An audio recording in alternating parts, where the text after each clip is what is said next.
Queens, New York, construction workers discover the body of a young woman. My colleague was finishing off sweeping away the last residue of the soil. That's when he discovered something kind of shocking.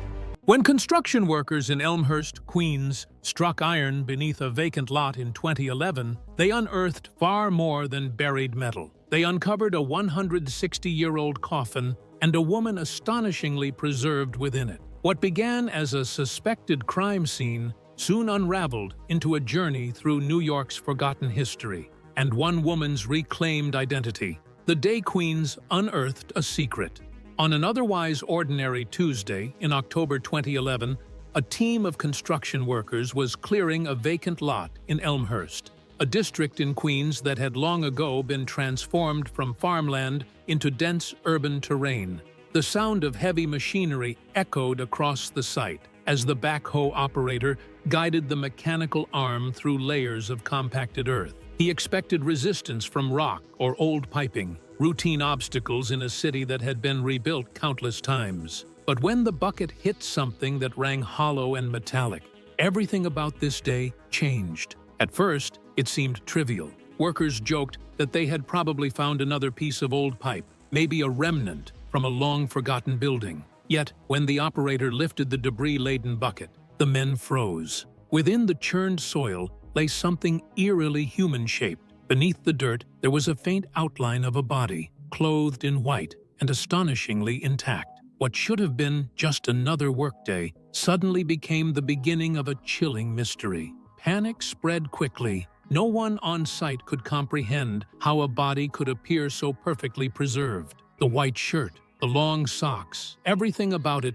suggested a recent death. Fearing that they had stumbled upon a crime scene, the workers immediately called 911. Within minutes, the area was swarming with police and forensic officials. Yellow tape cordoned off the perimeter, and whispers began to circulate among bystanders who gathered nearby. Had there been a murder? When forensic archaeologist Scott Warnash from the New York City Office of Chief Medical Examiner arrived, he approached the scene with professional calm. Yet even he was taken aback.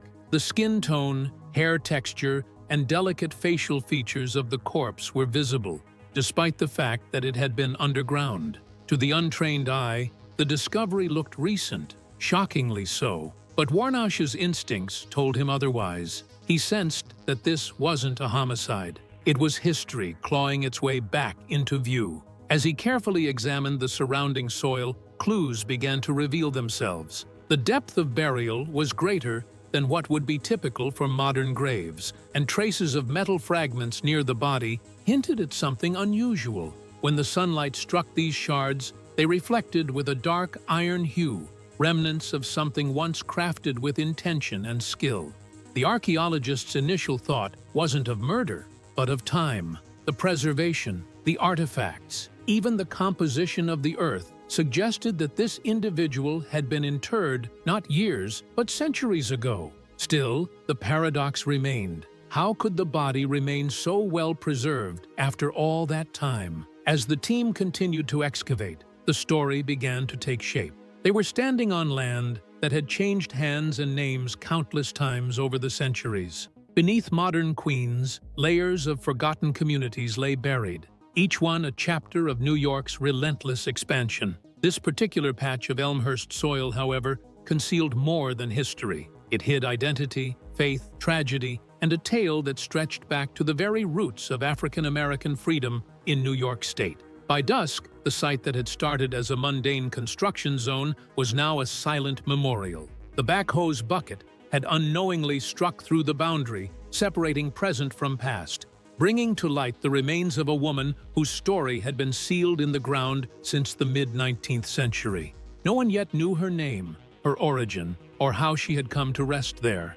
What they did know was that she had been waiting, her iron tomb preserving her against the march of time. The investigation was no longer about modern crime. It was about rediscovering a life erased by urban progress. As night fell over Elmhurst, a question lingered in the air. If this woman wasn't the victim of a recent tragedy, then who was she? And how long had she been sleeping beneath New York's restless soil? A forgotten town beneath New York. Long before the name Elmhurst appeared on city maps, This pocket of Queens was a quiet Dutch village known as Middenburg, founded in 1652. It was part of the early Dutch colony of New Amsterdam, a world of farmland, wooden homes, and narrow paths that wound through marsh and meadow. When the British seized the colony in 1664, they replaced Dutch place names with English ones, and Middenburg became Newtown, a title that would gradually compress into Newtown over the centuries. Beneath the paved streets and apartment blocks of present-day Queens still sleeps the layered story of that transformation. In colonial times, Newtown was modest but industrious. Farmers tended apple orchards, including the one that produced the celebrated Newtown pippin, a crisp green variety that once graced the tables of presidents and nobles alike.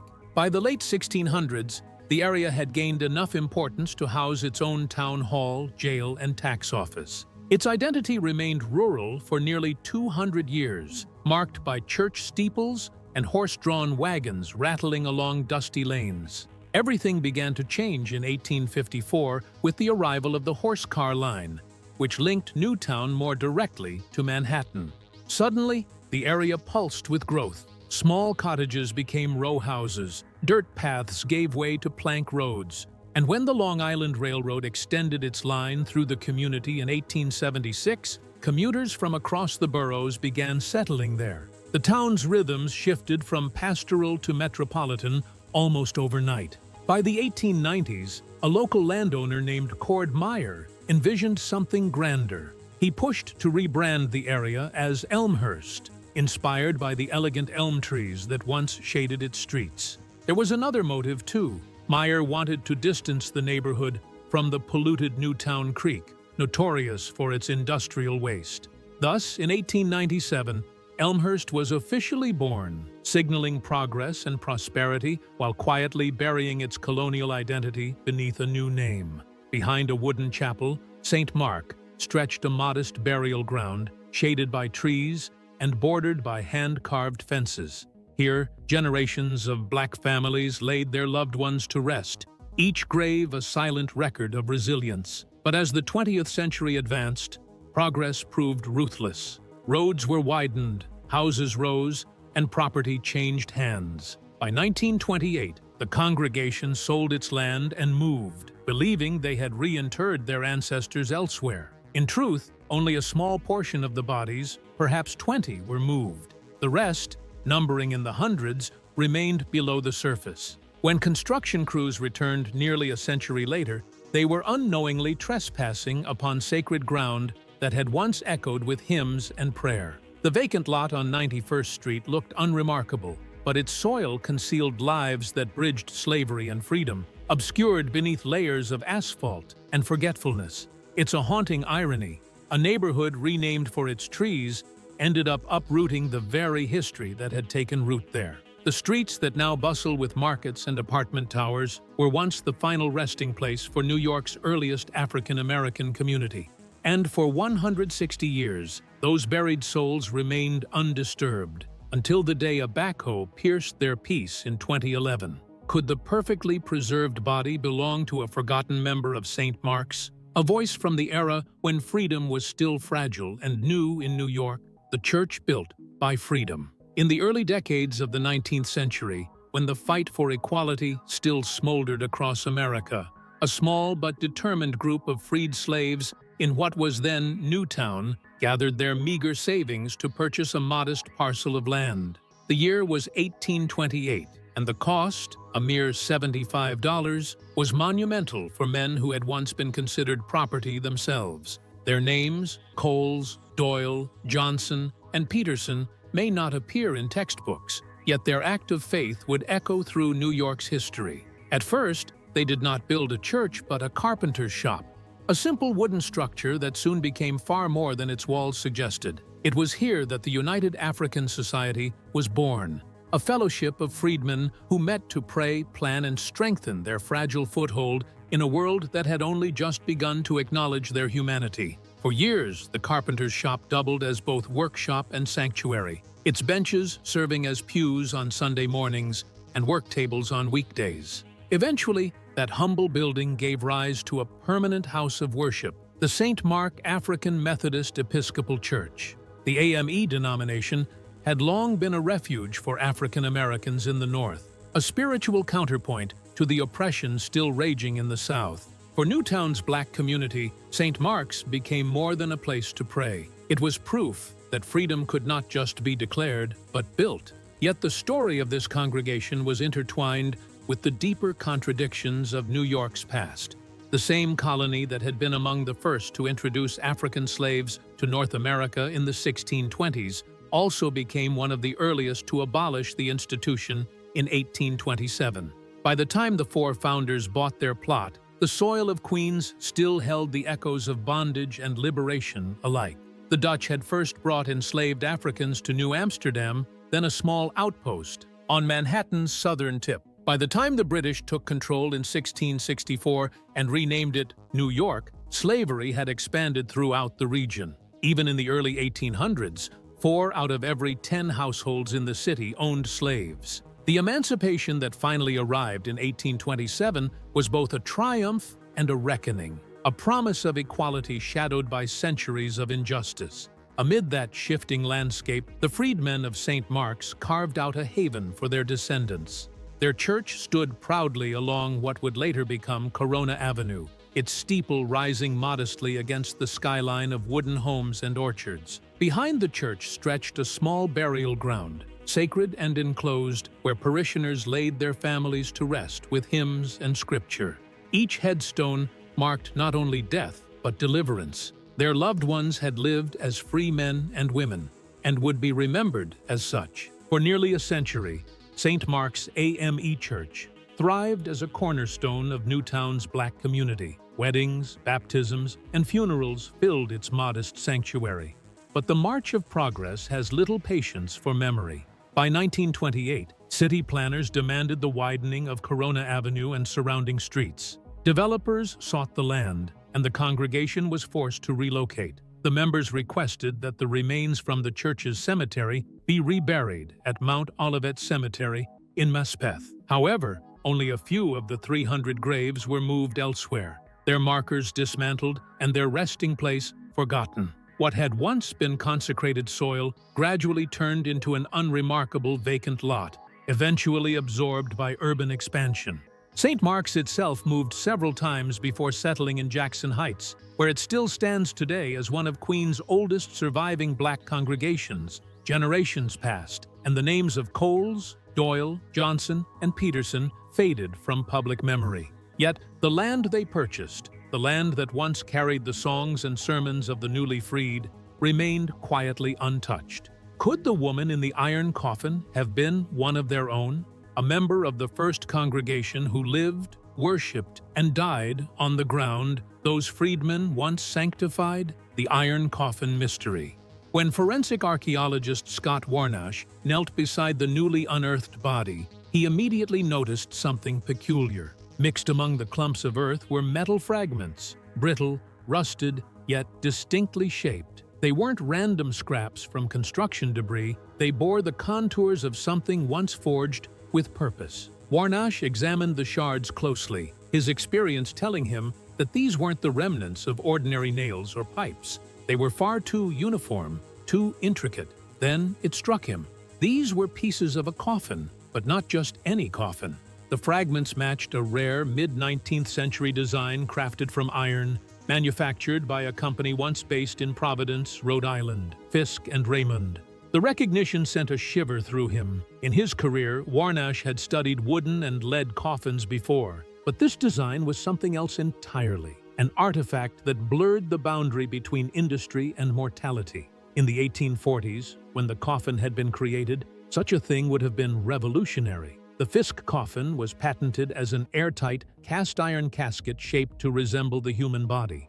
Unlike the plain wooden boxes used by most families, this model was sleek, sculpted, and meticulously sealed. It was, in essence, a capsule built to withstand time. The story behind its invention was deeply personal. Alfred P. Fisk, a stove and boiler manufacturer from Long Island, had been devastated by the death of his brother in 1844.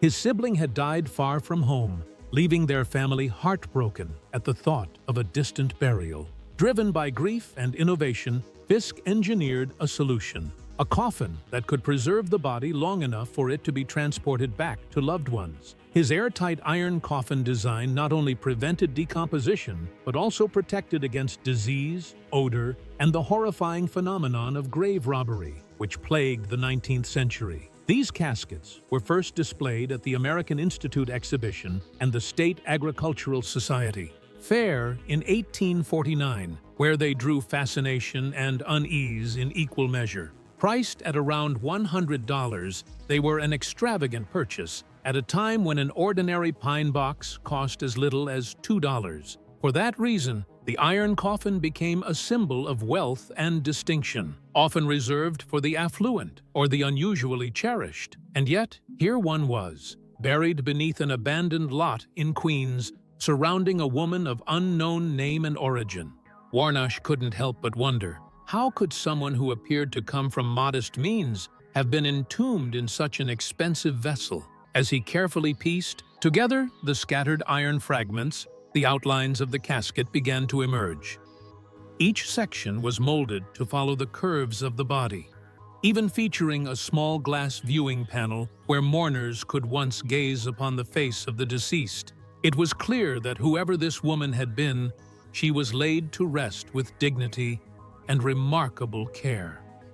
Warnosh decided to give her a name until she could reclaim her real one, the Iron Coffin Lady. To him, she wasn't merely a subject of study, she was a messenger from another century. Her burial had bridged the age of slavery and the dawn of freedom, science and faith, death and preservation. As the archaeologist examined her intact skin, he saw tiny, unmistakable lesions. Could this remarkable preservation have hidden something far more dangerous than time itself? The smallpox secret. As Scott Warnosh studied the preserved body more closely, admiration soon gave way to alarm. At first glance, the woman's skin looked astonishingly lifelike, smooth, pale, even faintly supple under the excavation lights. But when he leaned in, he noticed the blemishes. Tiny, circular lesions, almost symmetrical, scattered across her arms, neck, and face. To anyone else, they might have seemed like time's imperfections. To Warnosh, they spelled danger. He knew those markings too well. They were the classic signature of smallpox, one of history's most feared diseases. A chill crept down his spine. The preservation of the woman's body had been so complete that he couldn't dismiss the possibility that the virus might still linger within the sealed coffin. It was a disturbing thought. Could a pathogen that had wiped out millions still survive after more than a century and a half underground? Acting on instinct, Warnosh immediately ordered safety protocols. The area was temporarily sealed again, and all samples were handled under strict containment. The woman's body was transported to a secure lab at the New York City office of Chief Medical Examiner, where it underwent a careful autopsy. Scientists prepared to answer the question that had kept everyone uneasy since the first signs appeared. Was this body still infectious? The results came as both relief and revelation. The smallpox virus, though clearly responsible for her death, had long since degraded. What remained were traces, biological scars rather than living threats. Still, the autopsy confirmed the archaeologist's theory. The woman had died from smallpox sometime in the mid-19th century. Even more astonishing, the infection had spread to her brain, indicating a violent and terminal progression. The 1800s had been a time of recurring smallpox outbreaks. Cities like New York, with their dense immigrant populations, had been hotbeds of infection. Hospitals overflowed, and the disease's characteristic pustules often disfigured survivors for life. Vaccination existed, but wasn't yet universal, and those who caught the virus faced grim odds. The woman's condition, young, healthy, yet overcome by smallpox, fit the tragic pattern of the epidemic years. Still, as Warnosh examined her, something about her burial gnawed at him. Smallpox victims were rarely interred with such care, let alone sealed in elaborate iron caskets that cost as much as a laborer's yearly wage. Most victims were buried quickly, sometimes in mass graves, to prevent contagion. So who had arranged such a dignified farewell for this woman? Further testing began to reveal more of her story. Analysis of her teeth showed that she had lived for many years in the northeastern United States. A study of her hair revealed a balanced diet, unusual for the poor or enslaved. Her age, determined through bone structure, was between 25 and 35, suggesting a woman in her prime. These findings deepened the mystery. How had someone of her apparent social status come to rest in a forgotten burial ground once associated with freed slaves? For Warnosh, the puzzle became personal. He wasn't just piecing together the history of a body, he was reconstructing the life behind it. Every clue pointed toward someone who had lived nearby, perhaps connected to the community surrounding the St. Mark African Methodist Episcopal Church. And yet, this woman had been laid to rest in a coffin that few ordinary people could afford. As the final test results arrived, one truth was clear. Her death had come swiftly, and her burial had been an act of compassion, not haste. Whoever she was, she had been cared for deeply, enough to be sealed in an iron tomb that would protect her from decay, time, and even the earth itself. But while science had answered how she died, the question of who she was still haunted everyone involved. Warnosh could not let the mystery rest. Somewhere in the dusty archives of New York's 19th century records, he believed her name was waiting to be found. Could a forgotten census from 1850, just a few fragile pages of ink and paper, finally reveal the identity of the Iron Coffin Lady and bring her story full circle? Unmasking the Iron Coffin Lady. The body had yielded its secrets of disease, age, and preservation, but not its name. To Scott Warnosh, that was unacceptable. He had spent years studying skeletal remains, yet this woman felt different. She wasn't a mere archaeological find. She was an individual frozen in time, deserving the dignity of identity. Somewhere, he believed, the answer was buried in the records of Newtown, the 19th century village that had once stood where modern-day Elmhurst now sprawled. His first step was to narrow the search by era. The iron coffin had been patented and manufactured only between the 1840s and early 1850s, and the woman's clothing style matched that window perfectly. Combined with her apparent age, between 25 and 35 years old, this placed her death around 1851. Warnosh reasoned that she must have lived nearby, perhaps even within walking distance of the St. Mark African Methodist Episcopal Church, whose long-lost burial ground had yielded her grave. But locating a name after 160 years required something extraordinary, a record that most historians only dream of finding intact. Warnosh turned to the 1850 United States Census, a survey notable for being the first to list every resident by name, age, sex, and race. The odds of success were slim, yet if any document could speak across the decades, it was this one. Night after night, Warnosh sifted through faded entries and ink-stained pages, cross-referencing every African-American woman who lived in Newtown during that period. Dozens of names surfaced, but only one seemed to fit all the evidence: Martha Peterson. She was listed as a 26-year-old African-American woman, living in the household of none other than William Raymond, the business partner of coffin maker Alfred P. Fisk. The coincidence hit Warnosh like a thunderclap. Raymond's company, Fisk and Raymond, had been the very firm that produced the patented iron casket in which the body was found. Could this be the connection? Could Martha Peterson, a domestic servant in the home of the man who manufactured these revolutionary coffins, have been buried in one of them? It made sense. Servants in the 19th century often lived with their employers, and Martha would have been close to the Raymond family. When she fell ill with smallpox, perhaps it was Raymond who arranged for her burial, ensuring she was laid to rest with dignity, using one of the company's unused or flawed caskets. Warnosh found further evidence supporting this theory. The patent mark on the coffin fragments was stamped upside down, a small but telling imperfection that might have rendered the casket unsellable. Instead of discarding it, Raymond could have donated it for Martha's burial, an act of compassion that bridged race and class at a time when such gestures were rare. The emotional weight of the discovery overwhelmed Warnosh. "Finding out who she was, I got goosebumps," he would later admit. After months of scientific analysis and historical detective work, he could finally call her by name. As Warnosh shared his findings with local historians, word of the Iron Coffin Lady spread across New York.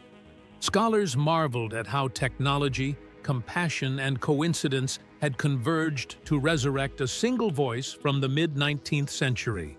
Forensic experts applauded the use of cross-disciplinary methods, combining archaeology, genealogy, and historical research to reconstruct not just how a person died, but how she lived. One mystery remained. Martha had a name, but her face was lost to time. Could modern forensics restore her likeness and reveal the woman hidden for over a century? The face of Martha Peterson. When the backhoe tore into the ground that October morning, it had also damaged the coffin and crushed part of the woman's skull. For all the revelations that had followed, her identity, her cause of death, even her connection to Fisk and Raymond, one question still lingered. What had Martha Peterson looked like? After nearly 2 centuries underground, the features that once defined her humanity had been lost to time and machinery alike. For Warnosh, solving that final piece of the puzzle was more than a scientific pursuit. It was a moral obligation. He had given her a name. Now he wanted to give her a face. And for that, he called upon one of the nation's foremost experts in forensic imaging, Joe Mullins. Mullins was no stranger to resurrection. Having worked on FBI cases involving missing persons and unidentified remains, he specialized in reconstructing faces from bone, bringing the forgotten back into focus. When Warnosh presented him with the CT scans of Martha's damaged skull, Mullins immediately saw the challenge. The entire left side of her face had been shattered beyond recognition. Only the right remained intact, fragile, yet miraculously preserved. But Mullins had a philosophy. Every skull holds a story. The contours of bone reveal where eyes once rested, how wide a nose spread, how full the lips had been. He studied the curvature of Martha's jaw, the slant of her cheekbone, and the symmetry of her teeth enamel. From these silent details, he began to rebuild the woman who had lain hidden since the 1850s. Piece by piece, a face began to emerge on his computer screen. Mullins decided to honor Martha's African-American heritage by giving her brown eyes and medium-toned skin, features consistent with women of her ancestry and time. He avoided romanticizing her appearance. Instead, he let the evidence speak.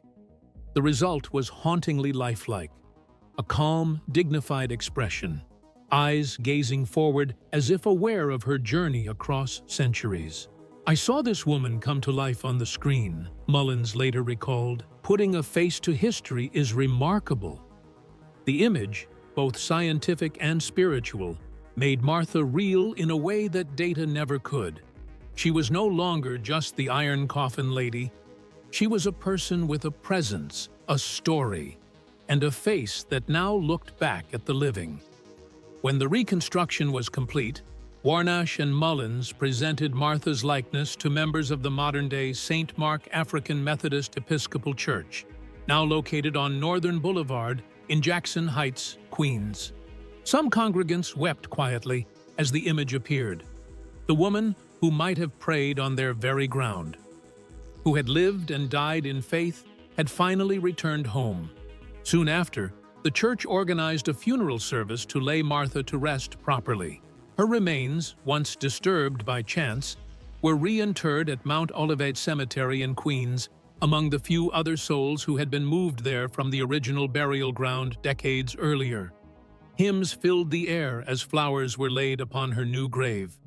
This time, her story was known, her legacy honored. But Martha's rediscovery carried meaning far beyond one life. It reminded New Yorkers that their city is layered with untold histories, that beneath their feet lie generations of lives erased by progress, yet preserved by accident. Her story also reignited community activism. Residents of Elmhurst began a campaign to protect the old burial lot as a landmark, ensuring it would never again be disturbed by construction. They hoped to see it turned into a memorial, a living tribute to the freed slaves who once called that soil sacred. And so, Martha Peterson, the young woman once lost to time, disease, and neglect, finally found peace not just beneath the earth, but in memory. Her face, reborn through science and faith, became a symbol of endurance. Her story began with a chance discovery, but it ended with restoration. The past, once buried in silence, now speaking again through the gaze of a woman who refused to be forgotten. Centuries collapsed when Martha Peterson's face emerged from history's shadows, reminding New York of those once erased beneath its streets. How many more untold stories still lie waiting beneath our feet? Share your thoughts in the comments below.